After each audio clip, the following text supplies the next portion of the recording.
So hello guys, my name is Sharjeel and you watching Russell. Well तो guys इस video में हम लोग बात करने वाले हैं बटिस्टा एंड मैंडी रोज के बारे में, और इसके अलावा गाइज केविन ओवन के बारे में, और इसके अलावा गाइज क्या एजे स्टाइल हमें देखने को मिल सकता है इस वाले मंडे नाइट रो के एपिसोड में, और इसके अलावा गाइज इस हफ्ते हुई स्मैकडाउन की रेटिंग के बारे में भी हम इस वीडियो में बात करेंगे। तो गाइज उससे पहले अगर आपने चैनल को सब्सक्राइब नहीं किया तो चैनल को भी सब्सक्राइब कर लीजिएगा, नोटिफिकेशन बेल को भी ऑन कर लीजिएगा ताकि WWE से जुड़ी इसी तरह की डेली की अपडेट आपको मिलती रहे। गाइज सबसे पहले हम लोग शुरुआत कर लेते हैं इस हफ्ते हुई स्मैकडाउन से। गाइस आपको बताइए कि जो स्मैकडाउन के पिछले हफ्ते हमें व्यूअरशिप देखने को मिली थी, गाइस वो बहुत ही ज़्यादा हमें कम देखने को मिली थी, क्योंकि गाइस लास्ट वीक जो व्यूअरशिप थी वो 2 मिलियन के बहुत ही मुश्किल ऊपर गई थी। लेकिन गाइस अगर हम इस हफ्ते की बात करें तो गाइस इस हफ्ते जो स्मैकडाउन को व्यूअरशिप मिली है वो है 1.91 मिलियन व्यूवर्स। तो गाइस हम लोग कह सकते हैं कि जो WWE है वो बहुत ही ज़्यादा बेकार चली है रेटिंग के मामले में।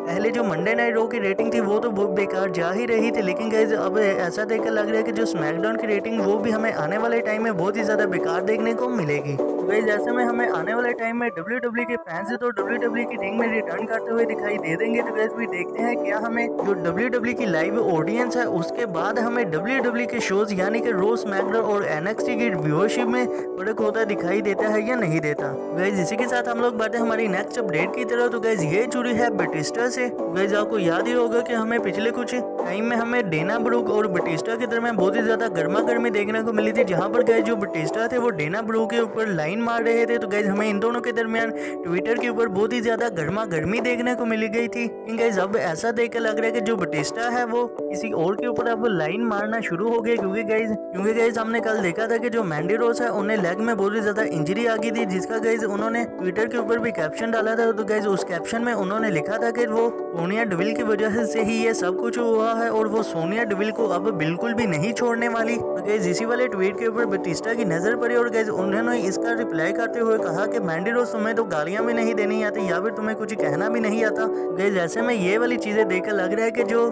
बटिस्टा और डेना ब्रूक वाला सिलसिला चल रहा था, अब बटिस्टा की जो नजर है वो मैंडी रोज के ऊपर आ चुकी है। और गाइस मैं आपको बता दूं कि ये कोई भी स्टोरी लाइन वाला पार्ट तो नहीं हुआ था डेना ब्रूक और बटिस्टा के दरमियान। और गाइस ऐसा देखकर लग रहा है कि बटिस्टा की जो नजर है वो अब मैंडी रोज के ऊपर भी आ चुकी है। तो गाइस भाई देखते हैं कि हमें बटिस्टा की तरफ से आगे क्या कुछ देखने को मिलता है मैंडी रोज के लिए। गाइस इसी के साथ हम लोग बढ़ते हमारी अगली स्टोरी की तरफ। तो गाइस ये जुड़ी है केविन ओवन से। तो गाइस आपको बताइए कि हमें केविन ओवन का लास्ट मैच देखने को मिला था रेसलमेनिया 36 में against Monday Night Messiah Seth Rollins के, जो कि गाइस बहुत ही ज्यादा कमाल का हमें मैच देखने को मिला था, जहां पर गाइस केविन ओवन हमें इन होते दिखाई दिए थे।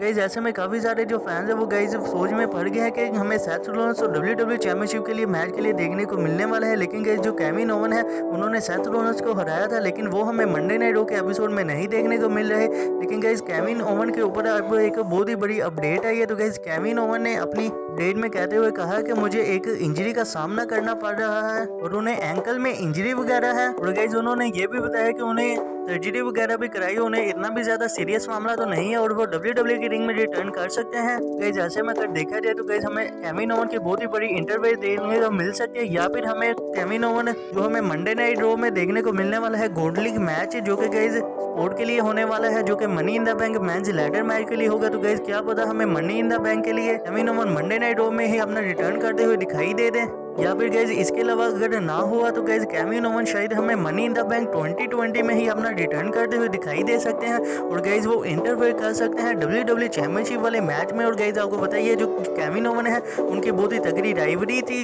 सेथ रोलिंस के साथ। तो गाइस क्या पता हमें उन्हीं चीजों में केविन ओवन फिट बैठते हुए दिखाई दे सकते हैं। तो गाइस भी देखते हैं कि जो केविन ओवन की इन वाली बातों का मनी इन द बैंक के लिए कोई ताल्लुक निकलता है या नहीं निकलता। क्या केविन ओवन हमें कब तक WWE की रिंग में रिटर्न करते हुए दिखाई देते हैं या नहीं देते। तो गाइस इसी के साथ हम लोग बढ़ते हमारी अगली स्टोरी की तरफ। तो गाइस ये जुड़ी है उसोस से। तो गाइस आपको पता ही है कि उसोस का हमें कोई भी मैच नहीं देखने को मिलने वाला मनी इन द बैंक में। गाइस इसका जो रीजन है तो गाइस वो सामने आ चुका है। तो गाइस आपको पता ही है कि जो जिमी उसोस है तो गाइस उनका हमें रेसलमेनिया 36 में मैच देखने को मिला था। तो गाइस उसी के मुतालिक गाइस अब अपडेट ये सामने आ रही है कि जो जिमी उसोस है उन्हें एक इंजरी का सामना करना पड़ रहा है। तो गाइस इसी वजह से वो हमें WWE की रिंग में नहीं देखने को मिलने वाले, और गाइस उनका जो मैच भी है मनी इन द बैंक में उनके भी पार्टिसिपेंट नहीं होने वाले। गाइस ऐसा भी बताया जा रहा है कि जो जिमी ऊसो है वो हमें काफी देर तक WWE की रिंग में गायब होते दिखाई दे सकते हैं। और गाइस आपको बताइए कि अगर एक टैग टीम का जो पार्टनर है वो WWE की रिंग से गायब हो जाए तो गाइस दूसरे भी जो पार्टनर में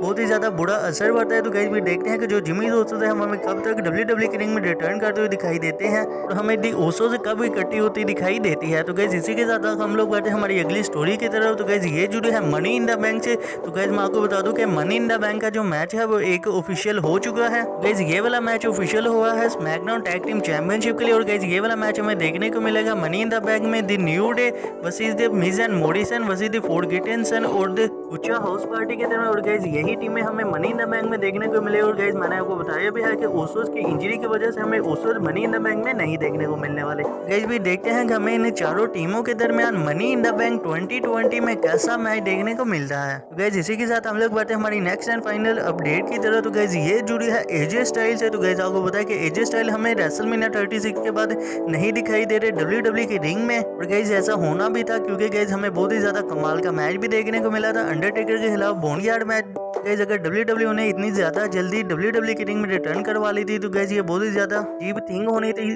गाइस ऐसे में जो एजे स्टाइल के साथ अपडेट है तो गाइस वो ये सामने निकल कर आ रही है कि एजे स्टाइल हमें इसी दफा मंडे नाइट रो के एपिसोड में देखने को मिलने वाले हैं। और गाइस ये एक सोर्स की तरह से गाइस अपडेट आई है। तो गाइस भी देखते हैं कि हमें एजे स्टाइल इस दफा मंडे नाइट रो के एपिसोड में वाकई ही देखने को मिलते हैं या नहीं देखने को मिलते। अगर गाइस एजे स्टाइल हमें मंडे नाइट रो के एपिसोड में देखने को मिल जाते हैं तो गाइस क्या होता हमें एजे स्टाइल का स्पोर्ट हमें कॉन्फ्लिक्ट मैच में ही दिखाई दे दे। गाइस अगर एजे स्टाइल का रिटर्न होता है तो गाइस हमें फिर कंफर्म चांसेस है कि एजे स्टाइल हमें मनी इन द बैंक में भी पार्टिसिपेंट करते हुए दिखाई दे सकते हैं। और गाइस वो मंडे नाइट हो के जो गॉन्टलेट मैच है वहां पर भी पार्टिसिपेंट हो सकते हैं। तो गाइस भी देखते हैं कि क्या हमें एजे स्टाइल वाकई ही मंडे नाइट हो के एपिसोड में दिखाई देते हैं या नहीं देते। तो गाइस इसी के साथ अगर आपको वीडियो अच्छी लगी हो तो वीडियो को कर दीजिएगा लाइक और चैनल को भी कर दीजिएगा सब्सक्राइब, नोटिफिकेशन बेल को भी कर दीजिएगा ऑन ताकि WWE से जुड़ी इसी तरह की डेली की अपडेट आपको मिलती रहे। तो मिलते हैं फिर नई वीडियो।